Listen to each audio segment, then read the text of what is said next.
Empezaré por contarles que en la descripción general de un sistema biológico podemos hablar de distintos niveles de estructuración, ¿no? Desde el material genético, las proteínas que son codificadas a partir digamos que el código de lectura que encontramos en los genes, y luego como producto final de la expresión génica encontramos a estas moléculas orgánicas de bajo peso molecular que están relacionadas con los distintos procesos biológicos que llevan a cabo enzimas, proteínas y demás macromoléculas, ¿no? Entonces, en el área de estudio de la biología de sistemas, pues es la genómica la que se ocupa del estudio de genes, la proteómica de proteínas y la metabolómica precisamente del estudio de estos compuestos orgánicos que como constituyen parte de un sistema biológico, pues viene muy bien hablar de ellos y referirnos a ellos como metabolitos. Entonces, dependiendo de la naturaleza química de estos metabolitos, podemos encontrar un subgrupo de áreas de estudio donde podemos enfocarnos, por ejemplo, al estudio de lípidos en lipidómica y de carbohidratos en la glicómica. Ahora bien, como les comentaba, estos metabolitos tienen como característica peculiar que son moléculas de bajo peso molecular, de menos de 1500 daltones, y entonces estos compuestos, principalmente aminoácidos, ácidos grasos, carbohidratos, pues son compuestos orgánicos que están presentes en el organismo o tejidos celulares y están involucrados en procesos de crecimiento, desarrollo, reproducción, envejecimiento y por supuesto también como respuesta a condiciones de estrés. Entonces, pues, el reto de la metabolómica, como comentaba brevemente el doctor Armando, está relacionado con la identificación y cuantificación de estos metabolitos. De hecho, de forma utópica, el objetivo de un estudio metabolómico sería analizar el máximo número de metabolitos posibles e identificar verdaderamente aquellos que aportan una información sobre el estado o la condición biológica del sistema. Por ejemplo, si nos referimos a metabolómica de plantas, pues entonces las interacciones por la presencia de organismos benéficos o patógenos puede provocar una respuesta metabólica particular de esa condición biológica. Y en el caso de los seres humanos, el estilo de vida, la edad, el ambiente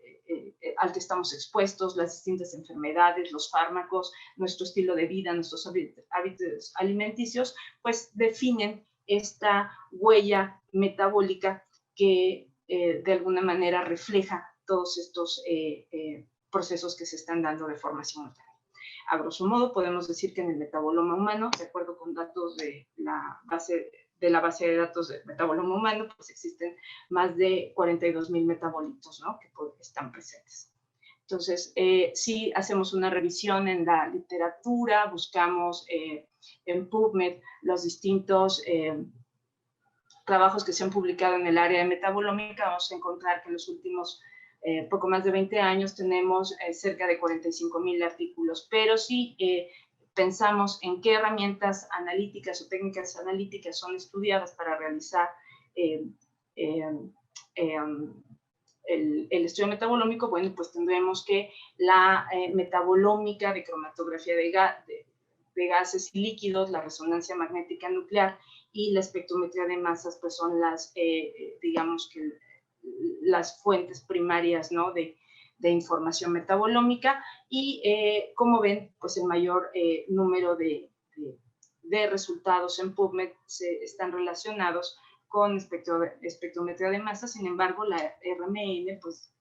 tiene un lugar destacado y por eso en esta charla, en las diapositivas que preparé para ustedes, voy a mostrarles algunos de los resultados que tenemos en esta área. Entonces, si hablamos de resonancia aplicada a estudios de metabolómica, pues la RMN tiene ventajas importantes, ¿no? Por ejemplo, con que la preparación de la muestra es prácticamente nula y la reproducibilidad en la obtención de los datos es muy alta, pero claro, tenemos algunas otras limitaciones que tienen que ver con el intervalo típico de detección en RMN, que es del orden micromolar, y que los volúmenes de muestra son relativamente más grandes de los que necesitamos en las otras técnicas espectrométricas, por ejemplo. Ahora bien, pensando en hacer RMN aplicada a la metabolómica, pues los experimentos más utilizados serán el espectro de protón, precisamente por la sensibilidad que tiene y, por ejemplo, sobre todo cuando la preparación de la muestra se hace utilizando los disolventes orgánicos convencionales, pues entonces viene muy bien utilizar el espectro de hidrógeno. Pero en el caso de que la muestra que queremos analizar, por ejemplo, tenga un alto contenido de agua, pues entonces tendremos que aplicar experimentos de RMN que nos permitan hacer una supresión de la señal del disolvente y entonces así poder observar las señales de los metabolitos que nos interesa estudiar. Algunas de las secuencias de pulsos que más utilizadas pues son precisamente estas que les menciono aquí. Además de los espectros de hidrógeno, pues contamos con los espectros de RMN multidimensional, tanto homonucleares como heteronucleares, y adicionalmente podemos hacer aplicación de experimentos selectivos que nos van a dar información también característica, ¿no? de la zona que estemos irradiando, de los sistemas de spin, de los acoplamientos que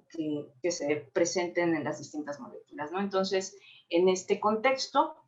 para realizar ya la evaluación y el tratamiento de los datos de RMN que obtuvimos, pues tenemos que tomar muy en cuenta que debemos de obtener datos de la mejor calidad posible, optimizando las condiciones de adquisición y también de preparación de la muestra, hacer un procesamiento sistemático de los espectros, tanto de las variables que tienen que ver con el procesamiento de datos en RMN, pero también de la preparación en el procesamiento de los datos ya con miras a realizar una comparación estadística entre los distintos espectros. Esto definitivamente será crucial para llevar a cabo la construcción de un modelo quimiométrico que realmente refleje los cambios. Principalmente los modelos quimiométricos que se utilizan son, componentes principales y mínimos cuadrados parciales, y el objetivo de hacer este estudio estadístico tiene que ver precisamente con hacer observables las diferencias. Entonces, ya en la última etapa del estudio metabolómico, pues entonces tendremos que hacer la identificación de los metabolitos diferenciales que distinguen distintos clases o clasificaciones de los estados del sistema biológico, y para ello podemos recurrir a bases de datos que están, digamos que accesibles de forma pública, como las que aquí les menciono, y además, pues al final también, si queremos hacer una correlación de los metabolitos diferenciales con las rutas metabólicas que están viéndose afectadas, pues entonces resulta también muy conveniente saber que existen plataformas que nos ayudan a identificar el punto a nivel metabólico en el que están siendo, digamos, influenciados, ¿no? Por la presencia de los distintos metabolitos que identificamos. Entonces, con todo este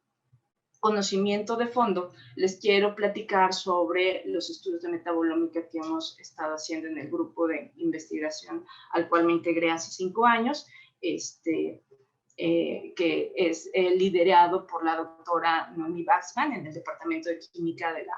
Facultad de Medicina de la Autónoma de Nuevo León, y este proyecto se realizó como parte de los trabajos de la red temática de CONACYT de metabolómica de plantas. Estos, les presento aquí al grupo de trabajo, son los colaboradores, son las personas con las que he tenido la oportunidad de desarrollar todo esto. En particular, Ceci Delgado era la estudiante de doctorado que trabajaba con turnera difusa. Y bueno, turnera difusa, conocida también de forma común como damiana, pues es una planta endémica del norte de México. Se usa tradicionalmente para diversos padecimientos del sistema gastrointestinal, y en particular los trabajos de la doctora Waxman han estado orientados a demostrar la actividad hepatoprotectora en modelos in vitro e in vivo, ¿no? De hecho, como parte de este estudio se ha identificado el componente bioactivo de los extractos, una molécula a la que se llamó hepatodamianol, que además es el biomarcador es un biomarcador de turnera difusa, ya que hasta la fecha solamente este compuesto ha sido reportado en extractos de turnera difusa. Entonces,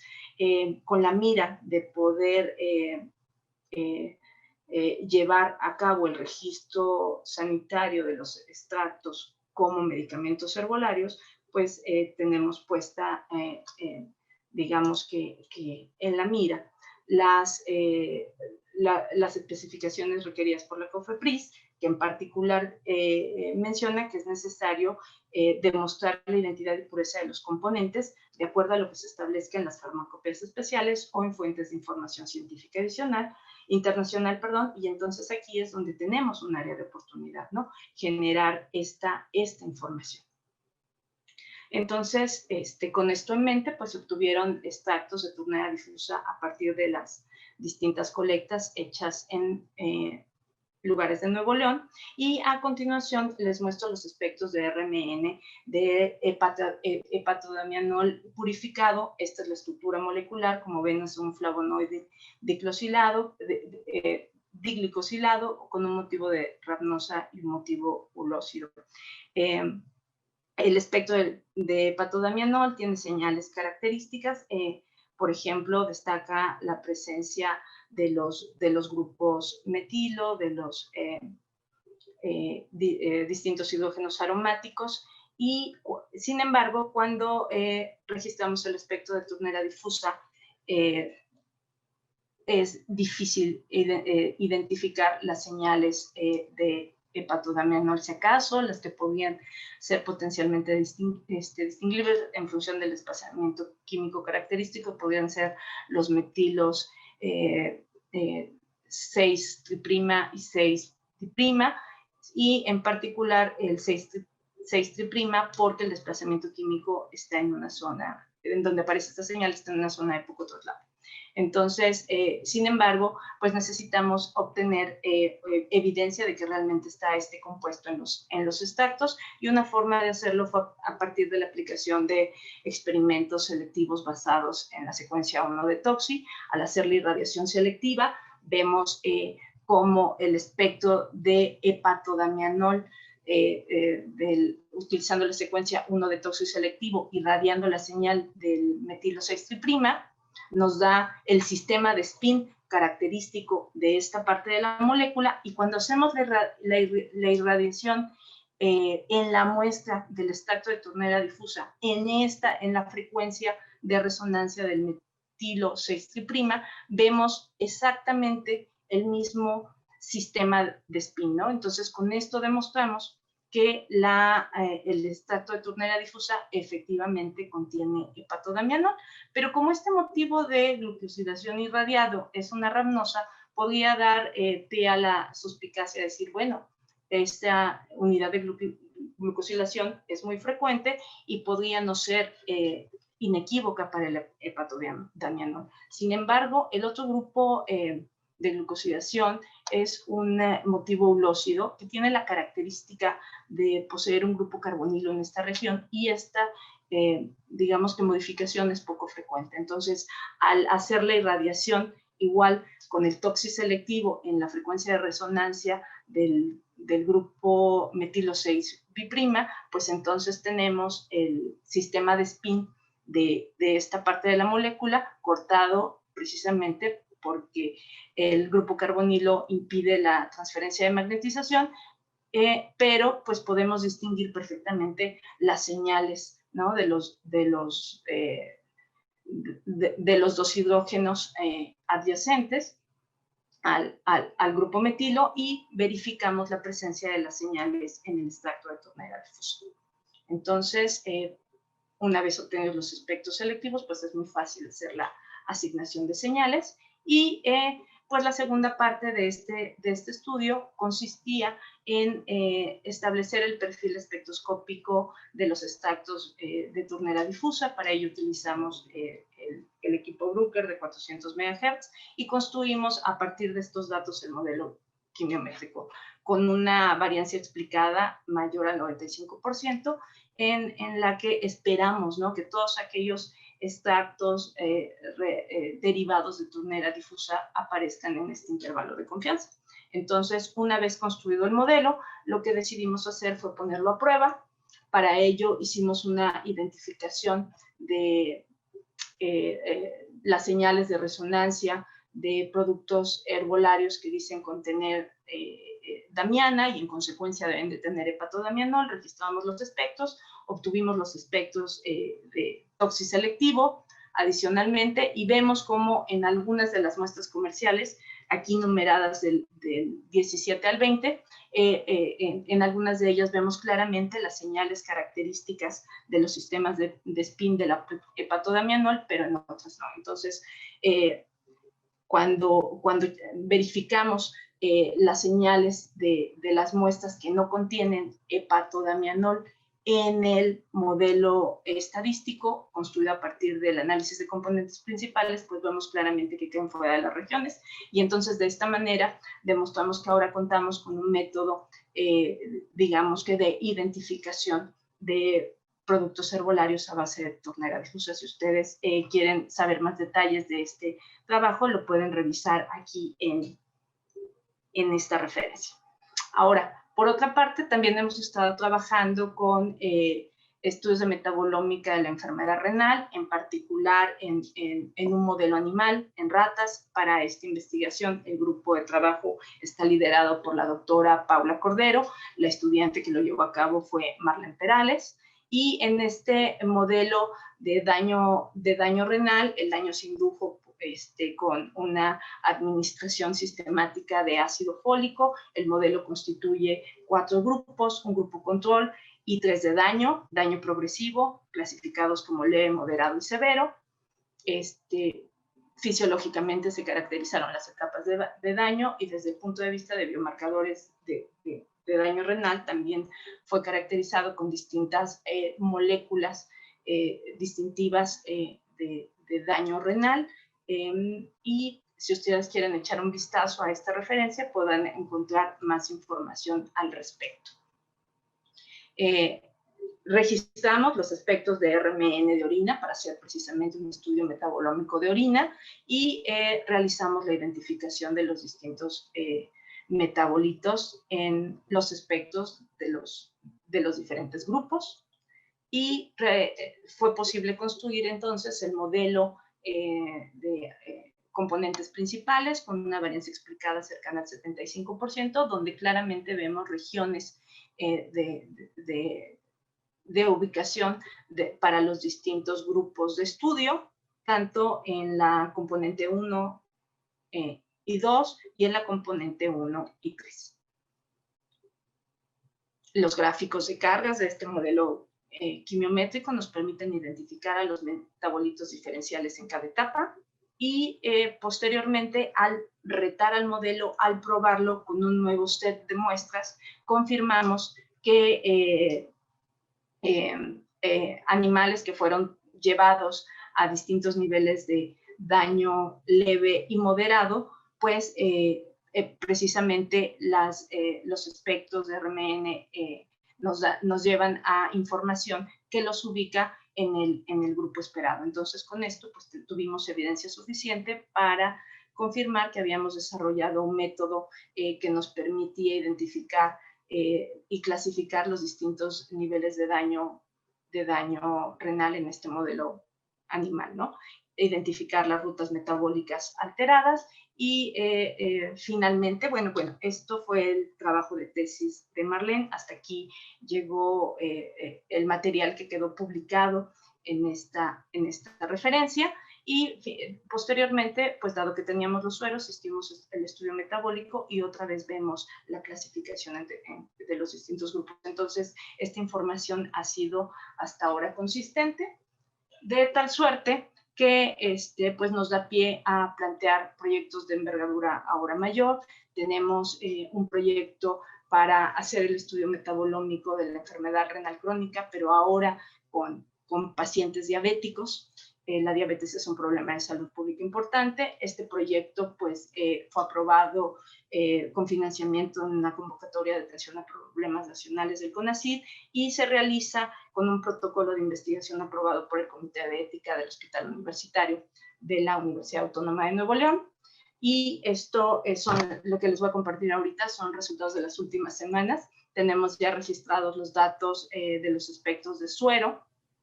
de 51 personas que han accedido a participar, entre sujetos control y pacientes diabéticos con distintos niveles de daño renal. Y lo que les puedo comentar nada más brevemente es que a partir del modelo de PSA claramente podemos distinguir entre pacientes afectados, ¿no? con diabetes de daño renal y los sujetos control. Y cuando hacemos un segundo estudio estadístico basado precisamente a partir de un modelo de CIMCA, podemos ver que el grupo de controles claramente queda compactado, el grupo de pacientes muy disperso. Tenemos algunos casos extremos, por ejemplo, este caso en particular se debe a un individuo con un daño renal severo, ya prácticamente en la etapa que requiere diálisis. Y en la otra distribución de señales entre los grupos control y pacientes, vemos que digamos que los datos de los pacientes que tienen signos iniciales de daño renal son los que se acercan más al grupo de los controles. Entonces, todo parece indicar que podemos contar una bonita historia, ¿no? Pues este material, les decía, es de reciente obtención y pues con esto termino la plática de hoy. Les agradezco muchísimo la atención.